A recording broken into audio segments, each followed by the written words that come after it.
नमस्कार. कसे आहात सगळे? मजेत ना? आणि हसताय ना? हसायलाच पाहिजे. आज जागतिक सायकल दिन आहे. त्यानिमित्ताने तुमच्यासाठी एक सुंदर गोष्ट. आज 3 जून. रोहन नेहमीप्रमाणे सकाळी उठला आणि त्याने घरातील कॅलेंडरवर नजर टाकली. 3 जून, जागतिक सायकल दिन. त्याला हसू आवरले नाही. सायकल, किती जुनी आठवण होती ती. रोहनला आठवले त्याचे बालपण. तो आणि त्याचे मित्र दररोज सायकलवर बसून गावाभोवती फिरायचे, आंब्याच्या बागेत जायचे, नदीवर मासे पकडायचे आणि कधी-कधी तर लांबच्या गावातून खास जिलेबी आणायला जायचे. ती सायकल म्हणजे नुसते वाहन नव्हते. ती त्यांच्या स्वातंत्र्याची, त्यांच्या मैत्रीची आणि त्यांच्या बालपणातील अविस्मरणीय क्षणांची साक्षीदार होती. आजकाल रोहन शहरात राहायचा. सकाळी गाडीने ऑफिसला जायचे, संध्याकाळी गाडीने परत यायचे. सायकल तर त्याने कधीचीच विसरली होती.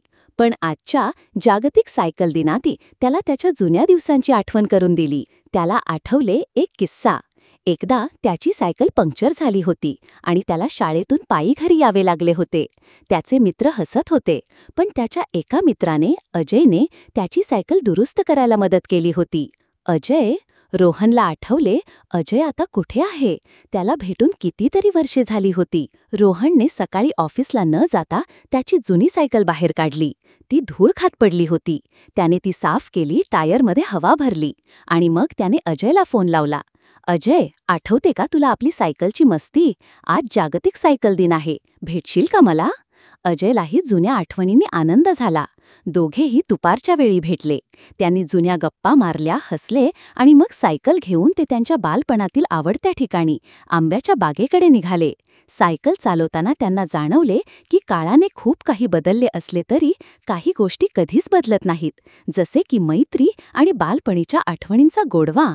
तो दिवस रोहनसाठी नुसता जागतिक सायकल दिन नव्हता, तर तो त्याच्या हरवलेल्या बालपणाला आणि जुन्या मित्राला पुन्हा भेटण्याचा, जुन्या आठवणींना उजाळा देण्याचा दिवस होता.